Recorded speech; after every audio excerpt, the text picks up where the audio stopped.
Hello students, जैसा कि आज है आप लोगों का यहाँ पर 4 मई और आपका यहाँ पर तीसरा दिन है एसएससी एमटीएस एग्ज़ाम का। तो 4 मई का फर्स्ट शिफ्ट का एग्ज़ाम समाप्त हो चुका है। तो देखते हैं कि आज फर्स्ट शिफ्ट में 4 मई के कौन कौन से क्वेश्चन पूछे गए थे और सारे क्वेश्चंस आपको फैक्ट के साथ यहाँ पर समझाए जाने हैं। पहला क्वेश्चन है कि खेलो इंडिया यूथ गेम्स 2023 कहाँ पर आयोजित किया गया था। तो ये मध्य प्रदेश राज्य में आयोजित हुआ था खेलो इंडिया यूथ गेम्स। और अगर ये पूछा जाए कौन सा संस्करण था, तो 5वां संस्करण आपका रहा हुआ था खेलो इंडिया यूथ गेम्स का। इनकी आपकी बात करें तो ये 30 जनवरी से 11 फरवरी तक आयोजित किए गए थे।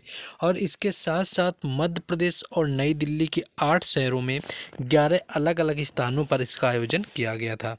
और अगर इसमें कहें कि पदक तालिका में सबसे ऊपर कौन है, तो खेलो इंडिया यूथ गेम्स जो 2023 का 5वां संस्करण था, इसमें तालिका में प्रथम स्थान पर महाराष्ट्र रहा हुआ है, जिसने कि 56 स्वर्ण, 55 रजत और 50 कांस्य पदक के साथ शीर्ष पर इसने जगह बनाई हुई है।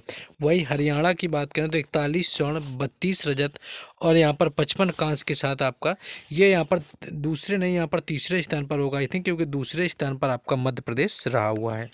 नेक्स्ट आगे बढ़ेंगे हम लोग। नेक्स्ट क्वेश्चन है कि आपका सितारा देवी का संबंध निम्नलिखित में से किस नृत्य शैली से, यानी सितारा देवी जो हैं उनका संबंध किस नृत्य शैली से है।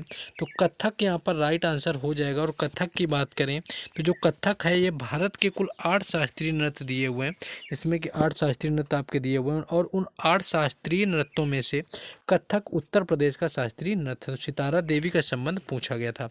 और इनसे संबंधित और भी यहाँ पर बात कर लें तो भरतनाट्यम एक शास्त्रीय नृत्य है उन 8 नृत्यों में, जो कि तमिलनाडु राज्य से संबंधित है। और इससे जो संबंधित कलाकार हैं ई कृष्णा अय्यर हैं, रुक्मणी देवी अरुंडेल हैं, जो कि कल आपका 2 शिफ्टों में पूछा गया था। यामिनी कृष्णमूर्ति, लक्ष्मी विश्वनाथन, पद्मा सुब्रमण्यम, मृणालिनी साराभाई और मल्लिका साराभाई यहाँ पर आपके हैं। दूसरा आपका यहाँ पर शास्त्रीय नृत्य है जो वो कुचिपुड़ी है, जो कि आंध्र प्रदेश से संबंधित है, जिससे कि राजा रेड्डी और राधा रेड्डी कई बार एग्जाम में पूछा गया। यामिनी कृष्णमूर्ति भरतनाट्यम और कुचिपुड़ी दोनों से संबंधित है।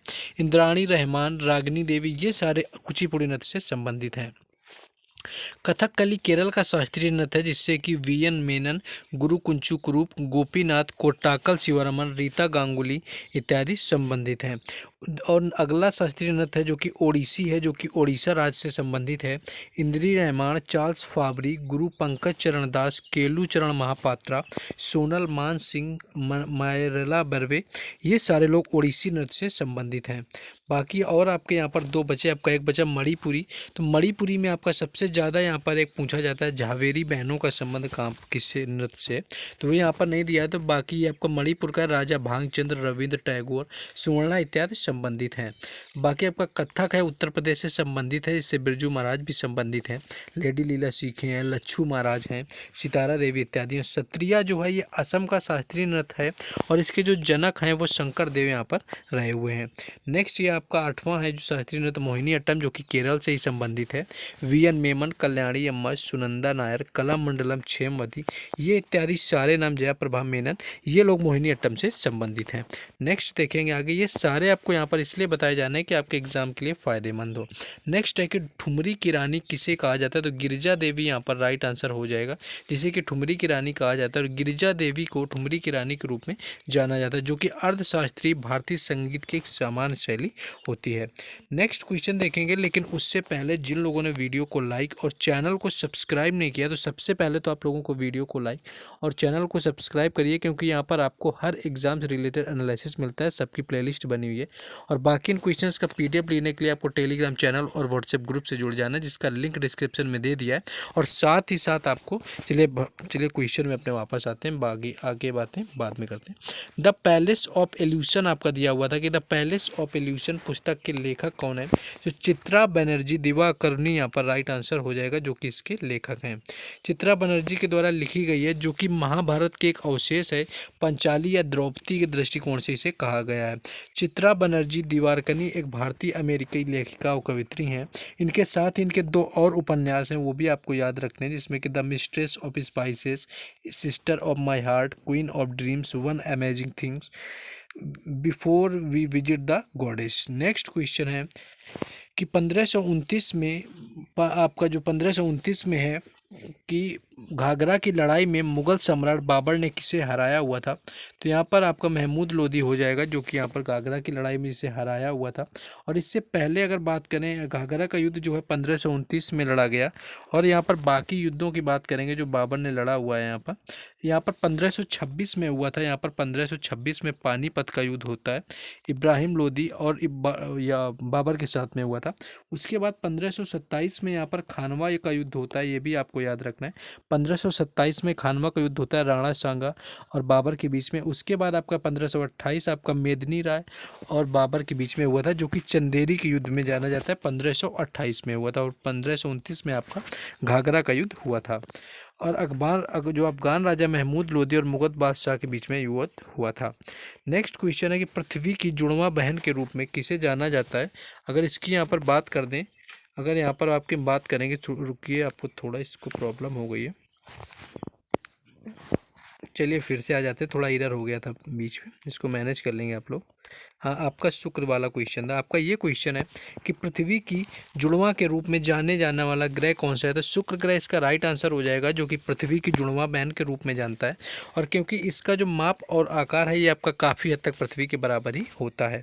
बाकी आगे बात करें तो यह सबसे चमकीला ग्रह भी होता है। अगर आपसे ये पूछा जाए कि सबसे चमकीला ग्रह कौन सा है, तो शुक्र हो जाएगा, जो कि बिना सहायता वाली आंखों से आसानी से आपका देखा जा सकता है। नेक्स्ट क्वेश्चन है आगे कि संगमरमर का रासायनिक सूत्र क्या है। तो CaCO3 यहाँ पर संगमरमर का रासायनिक सूत्र हो जाएगा।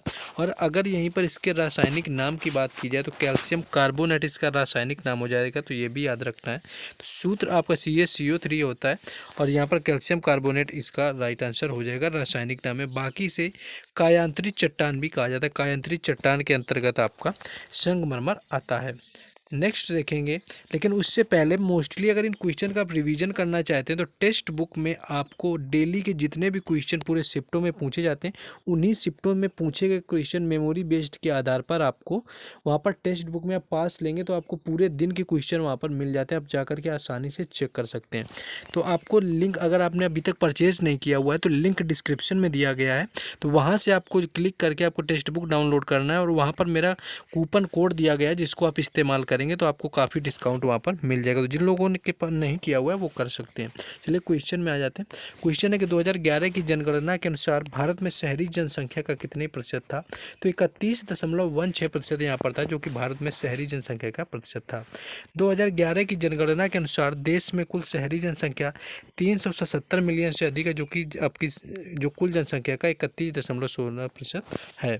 बाकी तमिलनाडु में सबसे अधिक शहरीकृत राज्य बना हुआ है, जिसमें कि 48.4% आबादी शहरों क्षेत्रों में रहती है। और इसके बाद केरल का और साथ ही महाराष्ट्र को इसने पीछे छोड़ दिया। तो सबसे अधिक तमिलनाडु में शहरी क्षेत्र है। नेक्स्ट क्वेश्चन है कि जल को शुद्ध करने के लिए आमतौर पर उपयोग की जाने वाली रासायनिक विधि कौन सी है या किसका प्रयोग किया जाता है। तो क्लोरीनीकरण होता है, यानी क्लोरीन का इस्तेमाल किया जाता है जल को शुद्ध करने के लिए। अगर यहाँ पर बात करें तो ये क्लोरीनीकरण होती है। और जल का क्लोरीनी जो करण होता है, जल में क्लोरीन या क्लोरीन यौगिक जैसे कि सोडियम हाइपोक्लोराइड मिलाने इत्यादि से की जाती है, जो कि जल की शुद्धि से संबंधित है। नेक्स्ट क्वेश्चन है कि प्रधानमंत्री ग्रामोदय योजना की किस वर्ष शुरू की गई थी। तो 2000 इसका राइट आंसर हो जाएगा, जो कि आपकी शुरू की गई थी। नेक्स्ट क्वेश्चन आपका ये पूछा गया कि स्वामी विवेकानंद का आध्यात्मिक गुरु कौन था। अगर स्वामी विवेकानंद के आध्यात्मिक गुरु की बात करें कौन था, तो यहाँ पर स्वामी विवेकानंद जो है आपका रामकृष्ण परमहंस यहाँ पर राइट आंसर हो जाएगा, जो कि यहाँ पर स्वामी विवेकानंद के गुरु रहे हुए थे। नेक्स्ट क्वेश्चन है कि आगरे का किला का निर्माण किसने करवाया था। तो यहाँ पर मुगल बादशाह अकबर यहाँ पर राइट आंसर हो जाएगा, इसने आगरे के किले का निर्माण करवाया था। दिल्ली के लाल किला की बात करें, इसका निर्माण शाहजहां ने करवाया था। आगरा में लाल किला का निर्माण अकबर ने करवाया था। और यहाँ पर आगरा का जो किले का निर्माण है 1565 के आसपास शुरू किया गया था। नेक्स्ट आगे आपका ये क्वेश्चन पूछा गया था, आगे इसका एक फैक्ट है कि 1983 में आगरा के किले को विश्व धरोहर की स्थल सूची में सम्मिलित किया गया था। तो ये क्वेश्चन यहाँ पर आपका पूछा गया था कि 1983 में, आपको ये भी फैक्ट याद रखना है कि कब आपका शामिल किया गया था यूनेस्को में। तो ये ऑलमोस्ट आपके क्वेश्चन थे जो आज यहाँ पर आपके 4 मई फर्स्ट शिफ्ट में एसएससी एमटीएस के एग्ज़ाम में पूछे गए हैं। तो जिन लोगों ने अभी तक वीडियो को लाइक ना किया हो तो उनको लाइक कर देना है। इतने सारे एफर्ट्स के लिए आपको चैनल को सब्सक्राइब कर लेना है। बाकी इन सारे क्वेश्चंस का जो पीडीएफ आपको टेलीग्राम चैनल और व्हाट्सएप ग्रुप में दिया जाता है, उनका लिंक डिस्क्रिप्शन में मिल जाएगा, तो वहाँ से आपको जुड़ जाना है। और साथ ही साथ आपको वहाँ पर टेक्स्ट बुक का भी वहाँ पर लिंक दिया हुआ है डिस्क्रिप्शन में। तो अगर आप लोगों ने अभी तक नहीं परचेज़ किया हुआ है तो आप लोग वहाँ जाकर परचेज़ कर लीजिए, काफ़ी बेनिफिशियल है। मैं फिर से कह रहा हूँ, टेक्स्ट बुक ज़रूर आपके पास होना चाहिए अगर कॉम्पिटिटिव एग्ज़ाम की तैयारी करते हैं। बाकी वहाँ पर मेरा कूपन कोड इस्तेमाल करेंगे तो आपको अच्छा खासा डिस्काउंट मिल जाएगा।